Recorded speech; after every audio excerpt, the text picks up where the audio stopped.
नमस्कार दोस्तों, मैं हूं सौरभ शर्मा। आप देख रहे हैं न्यूज नेशन। न्यूज नेशन के वैलेंटाइन स्पेशल में आज हमारे साथ मौजूद है खास गेस्ट। सीधा मुंबई से हमारे साथ जुड़ रही है आफरीन राहत। आफरीन, न्यूज नेशन में बहुत बहुत स्वागत है आपका। Thank you so much. Afreen, देखिए वैलेंटाइन डे का लास्ट डे है और everyone is enjoying the Valentine Day today. So first of all, happy Valentine's Day. Happy Valentine's Day to you guys as well. सबसे पहले मैं यही जानना चाहूँगा कि आफरीन की वैलेंटाइन डे की कौन सी यादें हैं जिनको वो दोबारा याद कर रही हैं उनकी मेमोरीज में। मेरे लिए परफेक्ट वैलेंटाइंस वही होता है कि मैं अपना काम ही कर रही हूँ। तो I remember when I did my first show, I was shooting मतलब somewhere near valentine's day only. तो मेरे लिए वही परफेक्ट वैलेंटाइंस डे होगा when I am working. That's it. Okay, what is valentine day for Afreen? Valentine day किसे मानती हैं वो? For Afreen valentine's day is just like any other day. मैं कुछ ऐसा स्पेशल नहीं करती वैलेंटाइंस डे पे कि वो अब 14 फेब है तो कुछ स्पेशल है। I think if you love someone every day is Valentine's Day. मैं उन्हीं लोगों में से हूँ, but for me like I love acting, I love my work. I would honestly love to work on Valentine's day only. मेरा ऐसा कुछ नहीं है कि मैं ऑफ ले रही हूँ या कुछ है ऐसा वैसा, नथिंग लाइक दैट। देखिए आफरीन, आपकी ये हार्ड वर्क ही है जिसकी वजह से बैक टू बैक आपके पास इतने अच्छे और इतने बड़े ऑफर्स आ रहे हैं। अभी हमने ये सुना है कि you are getting entry in Balaji also. Entry in Balaji, I think अब काफी सारी चीजें पाइपलाइन में हैं। अभी ऐसे तो नहीं है दैट मैं अभी बोल दूं कि yes I am getting entry in Balaji और in this production house. There are lot of things in pipeline right now. मतलब I am going for meetings and stuff. Kind of I have kind of become really choosy about stuff as well. तो ऐसा है, अभी कुछ मैं ये नहीं बोलूँगी कि एंट्री है ये है। काफी सारी चीजें हैं टचवुड पाइपलाइन में, जो भी बेस्ट होगा वही होगा। आफरीन, आपसे जानना चाहेंगे, बहुत सारे ऐसे ऑफर्स हैं जो आप सरप्राइज के तौर पर रखना चाह रहे हैं, लेकिन आपकी ऑडियंस, आपके फैन जानना चाहते हैं कि आखिर ये जो आफरीन है, सरप्राइजेस का जो पिटारा है वो क्यों नहीं खोल रही हैं, क्यों नहीं बता रही हो कौन कौन सी वेब सीरीज, मूवीज या सीरियल्स में दिखाई देंगी? मैं बिल्कुल भी पहले से नहीं बताती, इसीलिए क्योंकि I want the best to give to my audience. मतलब मैं बहुत ज्यादा चूजी भी हूँ काम को लेकर। मेरे फैंस काफी सारे में बोल रहे थे आप म्यूजिक एल्बम कब करो, ये वो, इतने म्यूजिक एल्बम के ऑफर्स भी आए, but I wasn't actually very sure about it कि मुझे करना है या नहीं करना। तो जब मुझे कुछ ऐसा लगता है कि yes I have to do this, तो वो all of a sudden instantly मैं करती हूँ। ऐसा कुछ मैं प्लान करके कि मैं बताऊँ फिर ये करूँ वो करूँ, मैं बिल्कुल भी नहीं करती। व्हाटएवर हैपेंस वेरी इंस्टेंटली, जिससे मुझे ऐसा होता है yes I have to do this. जैसे मैंने अभी एक म्यूजिक एल्बम करी है, मेरे फैंस मुझसे कब से पूछ रहे हैं कि आप म्यूजिक एल्बम कब करोगे, but I was actually getting बहुत सारे ऑफर्स मुझे मिल रहे थे, बट मुझे जब तक वो नहीं होता ना yes this is something I have to do, तब तक आई डोंट डू इट। तो इसीलिए मैं बस जो सबसे बेस्ट लगता है वही करती हूँ, और फिर तभी मैं बताती हूँ कि ठीक है this is something that I am gonna do. ये है। आफरीन, ये बताइए, 5 साल की उम्र में जब बच्चा सिर्फ चलना सीखता है, स्कूल जाना सीखता है, या सिर्फ अपनी पढ़ाई करना, स्टडीज की स्टार्टिंग होती है, लेकिन उस उम्र में आपने ये सोच लिया था कि अगर कुछ बनना है तो सिर्फ एक्टर बनना है? एक्टर ही बनना है, हाँ। मैंने पता नहीं, मतलब कुछ चीजें ऐसे होते हैं ना कि आप बचपन में ही बोल देते हो और वो आपको खुद को भी याद नहीं रहता। तो ये चीज है। I was like 5 years old और आई वाज वाचिंग टीवी। मैं टीवी देख रही थी और टीवी पे कुछ चल रहा होगा, कोई सॉन्ग और समथिंग, और मैं रोने लग गई। एंड आई वाज लाइक कि मुझे तो टीवी पर आना है। और मेरी मम्मी मुझे जैसे हर माँ बोलती है कि हाँ बेटा ये वो मुझे ट्राई कर रही है कि चलो थोड़ा सा इधर उधर का दिमाग हो जाए, बट नहीं, मेरा था मुझे तो टीवी पर ही आना है, मुझे नहीं पता। तो फिर मम्मी ने क्या करा, मेरा वो जो वीडियो कैमरास होते थे उस टाइम पे, तो वीडियो वगैरह करा, बनाया, and then she connected it to the TV. ऐसे करके उन्होंने मुझे जब मैंने 5 साल की एज में मैं आपको स्क्रीन पे देखा, आई वाज सैटिस्फाइड। तब मैं बड़ी खुश हो गई कि हाँ ठीक है। उसके बाद से आई डोंट नो कैसे मेरा हमेशा से था एक्टिंग की तरफ ही। I was very much incline कि मुझे करना है तो एक्टिंग में ही कुछ करना है। और काफी सारी चीजें भी, मतलब स्टार्टिंग से मतलब as a child artist only मुझे काफी सारे ऑफर्स आए थे, बट उस टाइम पे क्योंकि पढ़ाई वगैरह की वजह से मैं नहीं गई, क्योंकि मम्मी पापा दोनों डॉक्टर है, तो उनको था कि नहीं पढ़ाई है पहले, अगर अभी से चले गई तो इसका ध्यान उसी चीज में लग जाएगा। तो उससे तो उनको करना ही नहीं था कॉम्प्रोमाइज कि पढ़ाई पे फर्क पड़े, तो इसीलिए उस टाइम पे मैंने नहीं करा एक्टिंग का, बट हमेशा से था यही कि एक्टिंग में ही जाना है मुझे। आफरीन, देखिए, मुंबई जो है सपनों का शहर है, लेकिन कभी कभी खबरें ऐसी आती है कि जो सपने देख रहे हैं मुंबई जाने के, वो सपने चूर चूर हो जाती है, टूट से जाते हैं। अभी आपने न्यूज़ देखी होगी, प्रियंका चोपड़ा ने अपनी ऑटोबायोग्राफी अनफिनिश्ड में लिखा कि जब वो शुरुआती दौर था बॉलीवुड का, उनका फिल्मों में जब वो आ रही थी, तो एक डायरेक्टर ने उनको कहा था कि you have to strip off your clothes. और ये बहुत बड़ी बात है, और ये बहुत बड़ा उन्होंने जो अपनी बुक के अंदर खुलासा किया है इस चीज़ का। उससे बहुत सारी ऐसी लड़कियां होंगी जो मुंबई आने के सपने देख रही होंगी। तो आपको लगता है कि ऐसी खबरें आने के बाद कहीं ना कहीं जो जिन्होंने सपना संजोया है मुंबई आने का, वो कहीं ना कहीं टूटता जरूर है? आई थिंक हाँ, एक्चुअली अगर देखो, मेरा यही मानना है कि हर तरीके के लोग हर जगह होते हैं, ठीक है। जरूरी नहीं है कि इंडस्ट्री में ही हो या इसी पर्टिकुलर जगह पर हो, आपको हर तरीके के लोग हर जगह मिलेंगे। You just have to be, मतलब अपने, you have to follow your dreams, अपने ऊपर भरोसा रखना है। मुझे ये लगता है कि कोई आपके साथ जबरदस्ती नहीं कर सकता। अगर आपको ऐसे लोग भी मिल रहे हैं, you have to be strong enough. तो ऐसा होता है, बट हाँ, फर्क डेफिनेटली पड़ता ही होगा, क्योंकि कई पेरेंट्स होते हैं जो कि अपने बच्चों को लेके बहुत ज्यादा प्रोटेक्टिव होते हैं। तो अगर वो ये चीजें देखते हैं तो वो कहीं ना कहीं उनको भी डर लगता है, क्योंकि मेरे पेरेंट्स भी ऐसे ही हैं वो मुझे लेके, क्योंकि मेरी लाइफ हमेशा से ऐसी ही रही है कि मतलब स्कूल, कॉलेज, घर, कार में बैठे स्कूल चले गए, वापस आ गए। तो मेरे लिए भी ये मुंबई वगैरह का सोचना, मुझे हमेशा से I want to be an actor, but मुझे ये भी पता था कि मैं ऐसे जाके, जैसे लोग यहाँ पे आते हैं अपने सपने लेकर आते हैं, मैं वैसे, मुझे पता था कि I won't be able to come here ऐसे करके, because my family is very protective for me as well. And I think हर किसी को होता है, बहुत हिम्मत का काम होता है कि कोई आ रहा है Mumbai and then they are trying a lot, they are struggling a lot. तो होता है, ऑब्वियसली इफेक्ट तो पड़ता है, बट यू शुड, मेरा तो यही होगा, you should be strong enough. अगर आपने सपने देखे हैं तो वो पूरे जरूर होंगे। लेकिन आफरीन, प्रियंका चोपड़ा बहुत सारी लड़कियों की इंस्पिरेशन भी रही हैं, लेकिन जब वो खुद ऐसी बात बोलती है, अपनी बुक के अंदर डिस्क्लोज करती है जो ऑटोबायोग्राफी में, तो कितना इम्पैक्ट पड़ता होगा जब खुद प्रियंका चोपड़ा जैसी बड़ी स्टार इसको लिखती है अपनी ऑटोबायोग्राफी में, इसका खुलासा करती है। तो जो सपने देख रही है, जो नई लड़कियां हैं जो ये सोच रही है कि yes they have to just step in, अभी उनका पहला ही स्टेप है, तो उन पे क्या इम्पैक्ट पड़ता होगा अगर मैं आपको ऐसा एज ए इंडिविजुअल आपसे पूछूं, क्योंकि आप भी बॉलीवुड में एंट्री करने वाली हैं या एंट्री करने वाली होंगी?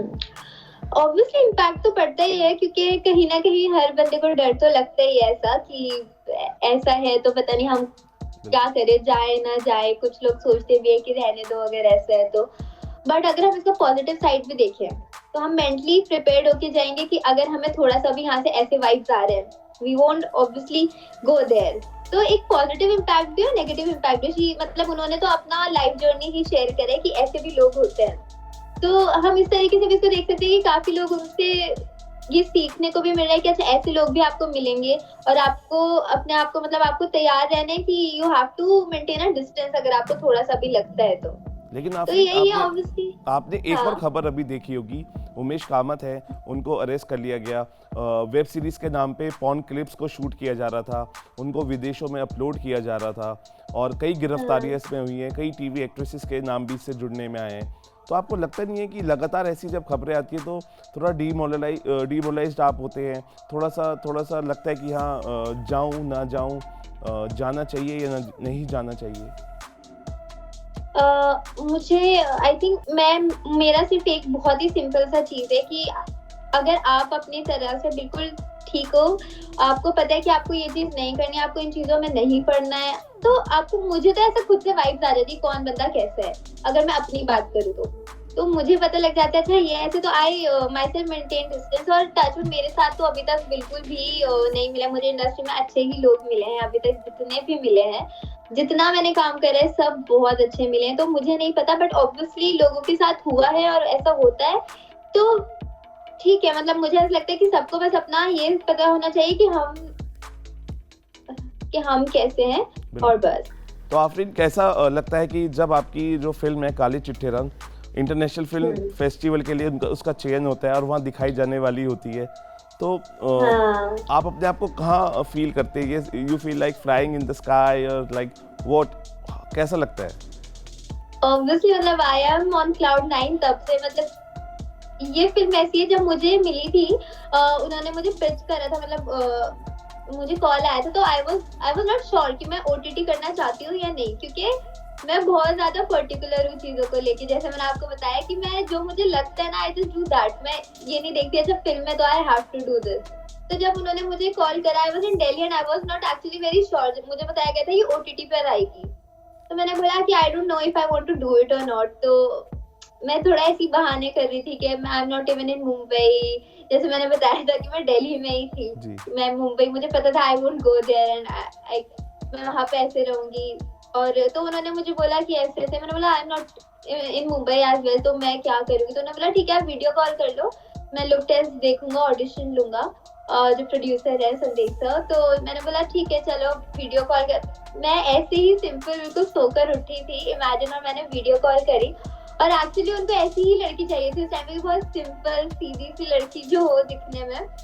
तो मैंने वीडियो कॉल करी एंड ही वाज लाइक हाँ ये लुक चाहिए मुझे और मुझे यही लड़की चाहिए, फाइनल है सब कुछ। तो उन्होंने मुझे स्क्रिप्ट भेजी। तब तक मैं बहुत अनश्योर थी, बट जब मैंने स्क्रिप्ट पढ़ी, इट इज ऑन रेसिज्म। और वो स्क्रिप्ट थोड़ा डिफरेंट ऐसे था कि वैसे हमारे सोसाइटी में हमेशा दिखाते हैं कि जो डार्कर कलर कॉम्प्लेक्शन है वो हमेशा मतलब स्ट्रगल कर रहे हैं, उनको लोग पसंद नहीं कर रहे हैं, और उन्हीं मतलब काफी सारी चीजें उनके साथ गलत हो रही है। बट इस फिल्म में ये दिखाया गया कि जो लड़की हर बंदे को पसंद आ रही है, वो हर किसी की प्रायोरिटी है, एंड स्टिल उसके साथ उसकी लाइफ कैसे कैसे क्या क्या हो रहा है, कि उसको कितनी प्रॉब्लम्स फेस करनी पड़ रही है, सब उसको चूज कर रहे हैं, स्टिल उसको प्रॉब्लम फेस करनी पड़ रही है, just because people discriminate on the basis of how you look. चाहे वो गोरा हो, काला हो, कैसा भी हो, बट अगर आप डिस्क्रिमिनेट कर रहे हो, एक कैटेगरी बना रहे हो, तो इंसान का मेंटल हेल्थ, लाइफ, हर चीज इफेक्ट करती ही है। तो वो मुझे बहुत ज्यादा डिफरेंट लगा, तो मैंने बोला yeah I have to do this. मैंने उनको बोला ठीक है मैं करूंगी ये वाली फिल्म। मुझे बिल्कुल भी नहीं पता था।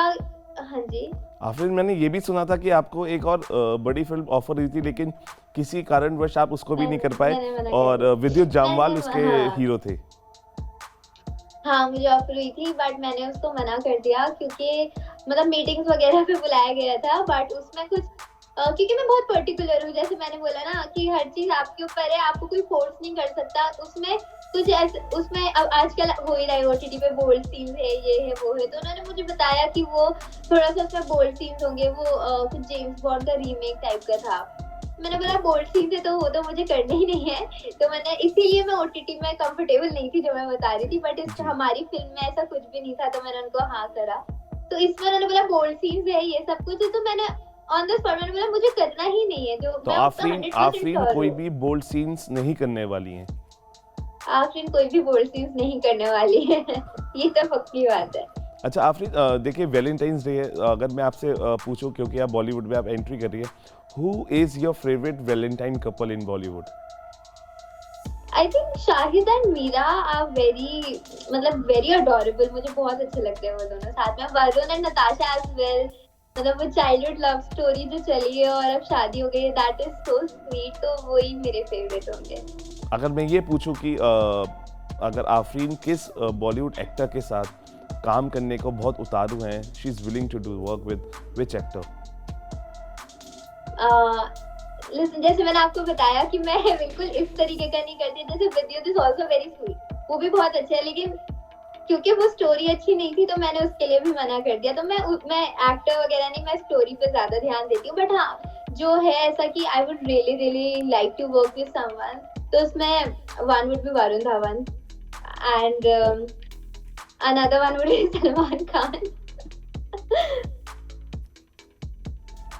Okay Afreen, on a good note, हमारे ऑन अ गुड नोट अगर हम इंटरव्यू को एंड करें, तो कोई गाना अगर आफरीन प्यार भरा गुनगुनाना चाहें अपने फैंस के लिए, क्योंकि इट्स अ वैलेंटाइन डे और आखिरी दिन है, और प्यार का इजहार करने का लोगों का, और आप क्या कुछ गुनगुनाना चाहते हैं अपने फैंस के लिए?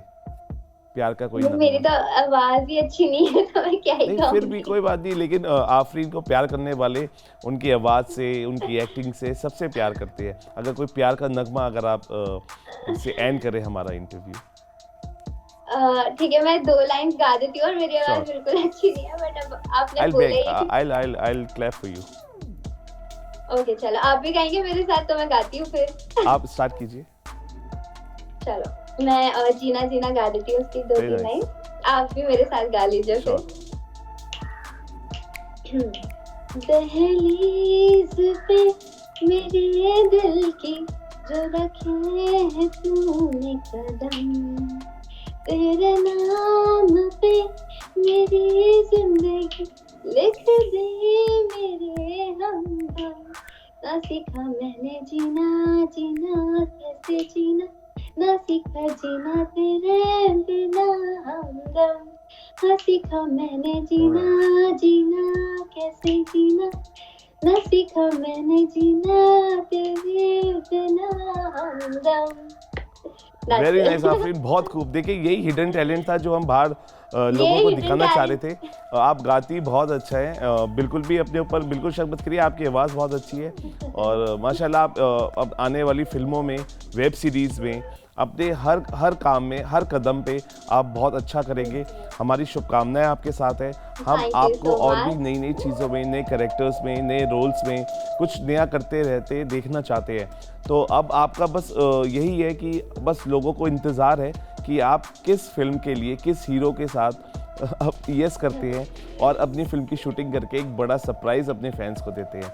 हमसे बात बिल्कुल, करने एक के लिए बहुत बहुत सरप्राइज। शुक्रिया आफरीन। Thank you. एक सरप्राइज तो ये भी है कि हमारी जो फिल्म है वो international film festival and awards में भी सिलेक्ट हो गई है। जी। तो ये एक सरप्राइज मैं आप ही के उस पे बता रही हूँ सबको, आप ही के प्लेटफॉर्म पे कि जी। नेक्स्ट मंथ आप लोग हमारी फिल्म को अवार्ड्स में भी देख सकते हो। सो फिंगर क्रॉस्ड है आफरीन, और आपके फैंस भी फिंगर क्रॉस करके बैठे कि कब आपकी फिल्म बड़े पर्दे पे आएगी, कब वो आपको बड़े पर्दे पे देखेंगे। और वो वक्त और होगा जब आप स्क्रीन पे होंगे और आपकी फैमिली फ्रेंड्स आपके लिए तालियां बजा रहे होंगे।